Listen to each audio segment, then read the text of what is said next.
રાહ જોઈને કદાચ બેઠો તો એની કદાચ રીત કંઈક અલગ હશે જે આપણને તમને કે મને ના સમજાય, પણ એને રાહ જોઈ હશે તો જ ભગવાન એના સુધી પહોંચ્યા હોય. ભગવાનની સાથે જે લોકો જોડાય છે, ભગવાન તો એના આંગણ સુધી જાય. તમે માત્ર દિલથી પ્રાર્થના કરો. ઘણા લોકોને પૂછું કે પૂજા કરો છો, તો કે આમ થાય છે, ઓફિસ બહુ જવાનું હોય છે, મોડું થઈ જાય છે એટલે રહી જાય છે. આ બધી બહાનાબાજી છે. એક વસ્તુ યાદ રાખો, તમારા પુણ્યનું પાવર હાઉસ એ અહીંયા બેઠું છે.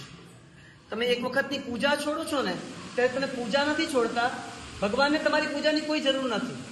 ભગવાનને તમારી પૂજાની કોઈ આવશ્યકતા નથી કે તમે પૂજા કરો તો મને સારું લાગશે.